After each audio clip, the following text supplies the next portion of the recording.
जम्मू कश्मीर में लोकसभा चुनाव सफलतापूर्वक संपन्न होने के बाद बौखलाए आतंकी पिछले कुछ दिनों से जम्मू क्षेत्र में काफी एक्टिव हो गए हैं। इस क्षेत्र में आतंकी घटनाओं में इजाफा देखा जा रहा है। कठुआ और डोडा के बाद अब जम्मू कश्मीर के राजौरी जिले में ग्राम रक्षा समिति के सदस्य परशोत्तम कुमार के घर पर हमला हुआ, जिसके बाद परशोत्तम कुमार के घर के पास बनी सेना की पोस्ट से जवाबी कार्रवाई की गई। यह हमला तड़के 3:30 से 4 बजे के बीच हुआ, लेकिन पहले से सतर्क सेना ने इस हमले का मुंह तोड़ जवाब देते हुए हमले को नाकाम कर दिया। मीडिया रिपोर्ट्स के मुताबिक सेना की कार्रवाई में एक आतंकी के मारे जाने की खबर है। वहीं इस हमले में एक जवान और एक आम नागरिक भी घायल हुए हैं। आतंकियों के हमले को देखते हुए सुरक्षा बलों ने पूरे इलाके की घेराबंदी कर दी है और बड़े पैमाने पर तलाशी अभियान शुरू कर दिया गया है। इससे पहले आतंकियों ने डोडा, कठुआ और रियासी में भी आतंकी हमले किए थे, जिसमें हमारे कई जवान शहीद भी हुए हैं। लिहाजा आतंकियों की तलाश में सेना बड़े पैमाने पर सर्च अभियान चला रही है। राजौरी में परशोत्तम कुमार के घर पर हमला करने वाले आतंकी अभी भी छुपे हुए हैं और इनकाउंटर जारी है। रह रहकर फायरिंग अभी चल रही है। ग्राउंड से और जानकारी दे रहे हैं हमारे संवाददाता प्रदीप दत्ता। आतंकवादियों और सुरक्षा बलों के बीच में फायरिंग शुरू हो गई है। पिछले 1 घंटे से फायरिंग रुकी हुई थी, एक बार फिर से फायरिंग शुरू हो गई है। आतंकवादी जो वहां पे छुपे हुए हैं लगता है भागने की पूरी कोशिश कर रहे हैं और सुरक्षा बलों ने पूरी तरह से इस इलाके को घेर के रखा हुआ है। इस समय फायरिंग की आवाज आपको सुनाई दे रही होगी। आप देख सकते हैं, मैं इसीलिए गाड़ी के पीछे यहाँ बैठा हूँ ताकि फायरिंग की वजह से हम यहाँ इस गाड़ी के पीछे बैठे हुए हैं। लगातार फायरिंग यहाँ पे बिल्कुल लग रहा था कि शांति हो चुकी है, लगता है कि आतंकवादी कहीं अंदर जंगल की तरफ चले गए, लेकिन एक बार फिर से फायरिंग की आवाज सुनाई दे रही है। आतंकवादियों के पास एक तो AK-47 राइफल है, उसके साथ साथ उनके पास M4 कार्बाइन भी है और दूसरी तरफ हमारे सुरक्षा बल, चाहे आर्मी हो चाहे पुलिस हो, उन्होंने पूरे तरीके से इलाके को घेर रखा है। ये सुबह 3:10 की बात है कि जब उन्होंने पुरुषोत्तम के घर पर हमला किया था, उसके बाद आर्मी की जो कंपनी थी उन्होंने वहां पे जवाबी कार्रवाई की। उसके बाद से आतंकवादी जंगल में जाके छुप गए और इस समय यहाँ पे ऑपरेशन चल रहा है और फायरिंग यहाँ पे लगातार चल रही है, क्योंकि पिछले कई घंटे हो चुके हैं लेकिन आतंकवादी अभी भी छुपे हैं। उनकी कोशिश है यहाँ से भाग निकलने की। बताया जाता है कि एक आतंकवादी जख्मी भी है और ये आतंकवादी जो है, ये 2 ग्रुप हैं जो कि 2-2 में बटे हुए हैं। पहले इन्होंने पुरुषोत्तम के घर पे हमला करने की कोशिश की, साथ में इन्होंने आर्मी कैंप पर भी फायरिंग की, जिसमें आर्मी का एक जवान जख्मी हुआ। पुरुषोत्तम के अंकल विजय कुमार को भी स्प्लिंटर इंजरी लगी है, लेकिन वो बिल्कुल ठीक है। उसके बाद से ये जंगल के इलाके में छुपे हुए और इस समय यहाँ पे फायरिंग चल रही है और लगातार आप देख सकते हैं एनकाउंटर यहाँ पे जारी।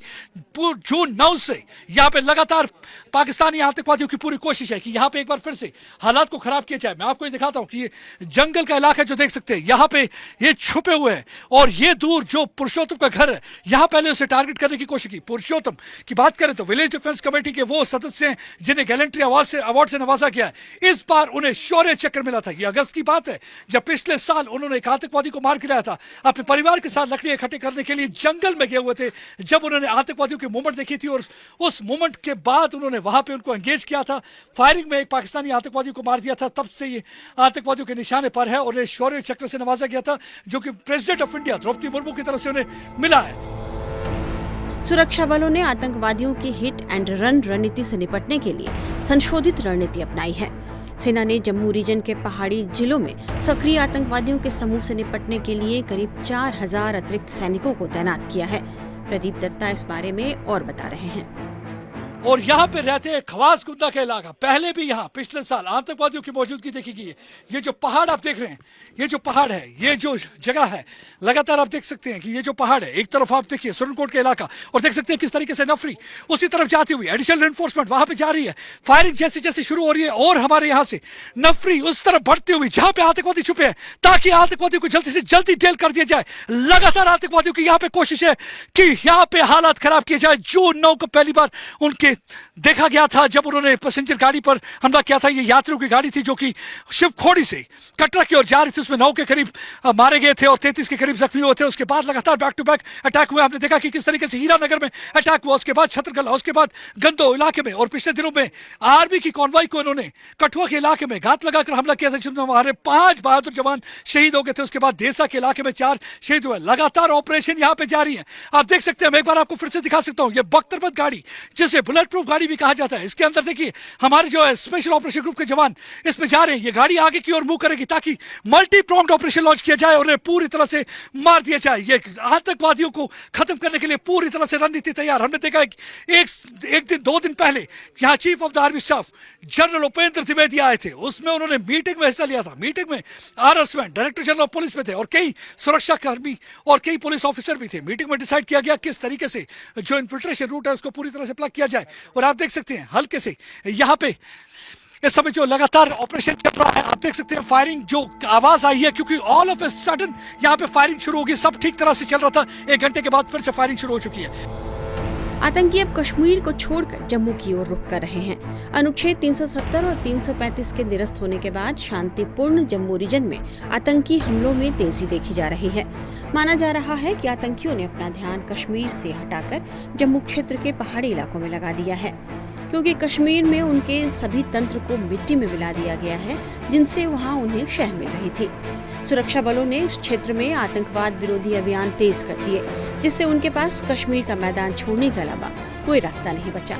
कश्मीर से हटे तो वे जम्मू क्षेत्र में अपने पैर पसारने की कोशिश कर रहे हैं। जम्मू के पहाड़ी जिलों में बढ़ रही आतंकी घटनाओं पर कई सुरक्षा विशेषज्ञों ने चिंता जताई है और कहा है कि यदि जल्द ही कोई ठोस कार्रवाई नहीं की गई तो हालात खराब हो सकते हैं। सुरक्षा विशेषज्ञों का यह भी कहना है कि अब ग्राम रक्षा समिति के सदस्यों को और सशक्त किए जाने की जरूरत है। देखिए ऐसा है कि ये जो 40-50 के जो टेररिस्ट हैं यहाँ पे अभी पीर पंचाल के अंदर, इनका जो काम है वो यही है कि ISI के जो इशारे हैं कि आप भाई यहाँ पे ज़्यादा से ज़्यादा जो है लोगों के बीच में दहशत फैलाएं। और इसी संदर्भ में अभी ये अटैक हुआ है यहाँ पे। इससे पहले आपने देखा कैसे पहले भी रियासी में हुआ, मछेड़ी में हुआ, डोडा में हो रहा है। पर ये जो VDC के मेंबर पे घर के ऊपर अटैक है, ये साफ दिखाता है कि ये लोग घबरा गए हैं क्योंकि अब VDC को एम्पावर हो गया है। अब ये चाहते हैं कि VDC इसके ऊपर प्रेशर पड़े ताकि VDC जो है ना तो वो रिएक्ट करे और ना ही वो आगे आए उसके लिए जो है जो एंटी टेररिस्ट ऑपरेशंस के अंदर। मैं तो कहता हूं कि गवर्नमेंट को VDCs को और स्ट्रेंथन करना चाहिए, इनको सोफिस्टिकेटेड आर्म देने चाहिए, साथ में इनको वायरलेस सेट देने चाहिए ताकि इंटर कम्युनिकेशन हो आपस में VDCs के अंदर और साथ में जो सिक्योरिटी फोर्सेज के साथ हो कम्युनिकेशन, ताकि इमीडिएटली सिक्योरिटी फोर्सेज और जो बाकी VDCs हैं उनको पता लगे कि क्या हो रहा है किसी के घर पे या कैसे ये टेररिस्ट अटैक करें और ताकि उनके ऊपर कंबाइंड एक्शन हो सके। जितनी जल्दी ऐसा होगा उतना ही ये जल्दी जो है ये टेररिस्ट जो है न्यूट्रलाइज होगा। आतंकियों के सफाये में सेना के साथ साथ ग्राम रक्षा समिति भी महत्वपूर्ण भूमिका निभा रही है। 90 और 2000 के दशक में आतंक के खिलाफ लड़ाई में अहम भूमिका निभाने वाले स्थानीय ग्राम रक्षा समूह फिर से सक्रिय हो गए हैं और सेना के साथ कदम से कदम मिलाकर चल रहे हैं।